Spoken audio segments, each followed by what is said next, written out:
예, 역시나 이준석입니다. 부총리님, 오늘 어제 이어서 코스피 또 떨어지고 있습니다.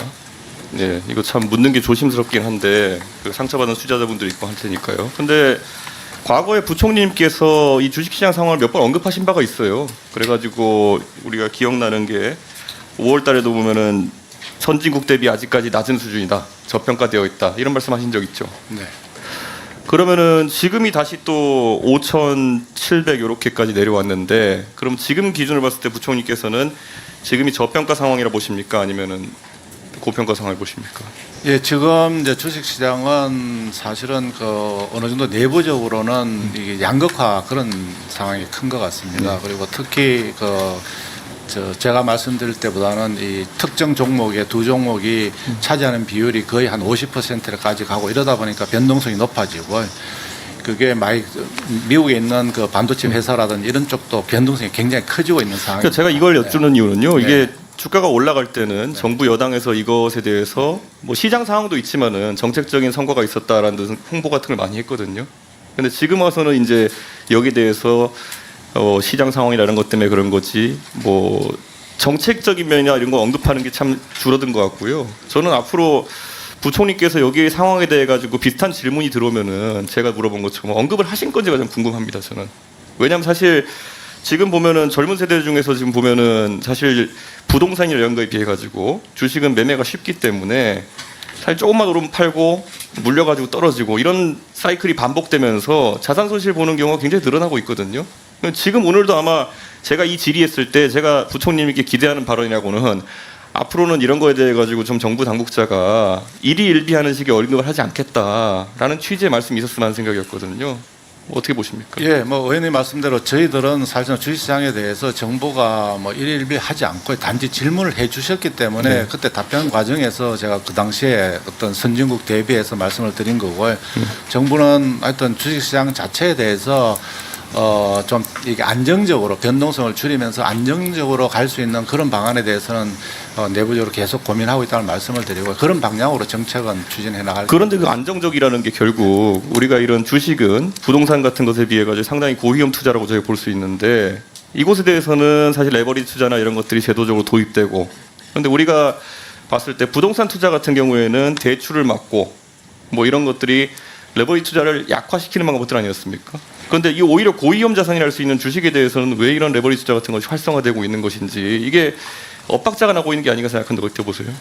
예, 뭐 지금 레버리지 투자 같은 경우는 그 당시에는 이제 해외에서는 인정을 해주고 이러다 보니까 해외로 나가는 부분이 있어서 국내도 이런 제도를 만들어 놓으면은 또 해외 갈 때는 리스크 관리가 안 됩니다. 그렇지만 국내에서 하면 안정적으로 할 그런 생각을 가지고 저희들이 이제 도입을 해가지고 5월 27일부터 도입이 되었었고, 다만 운영 과정에서 여러 가지 또 변동성이 있다는 그런 또 우려도 있고, 이래서 저희들이 이제 1차적으로 보완 방안을 마련했습니다. 보완 방안을 마련했고, 그래서 또 필요하다면 또 더 보완을 하고 이렇게 해서 시장의 변동성을 줄일 수 있는 방향으로 운영해 나갈 계획으로 있습니다.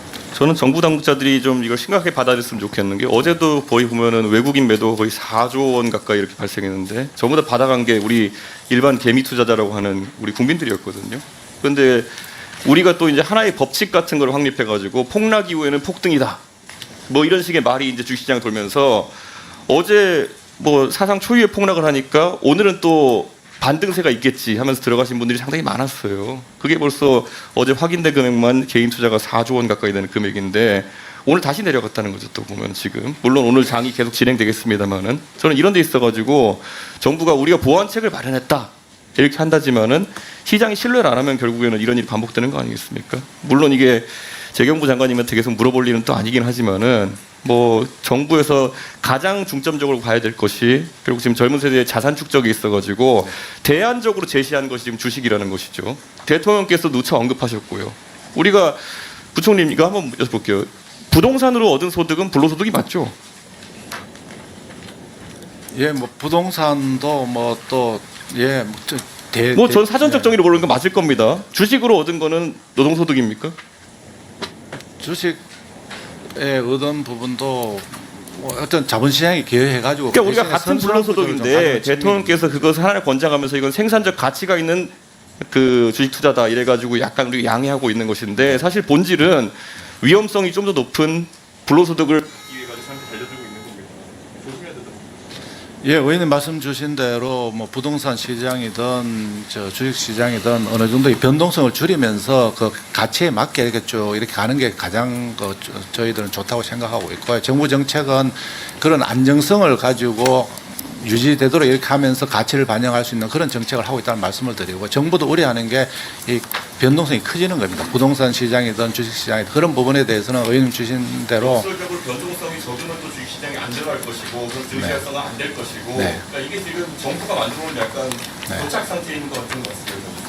예, 뭐 정부는 절대로 그 뭐 주식시장의 안정적인 발전을 저희들은 지향을 하고 있습니다. 그 가치를 감안해서 이렇게 가야 되지 막 변동성을 가지고 출렁하는 것에 대해서는 우려를 가지고 있고 그 부분에 대해서는 예의주시하고 있다는 말씀을 드리겠습니다. 예, 수고하셨습니다.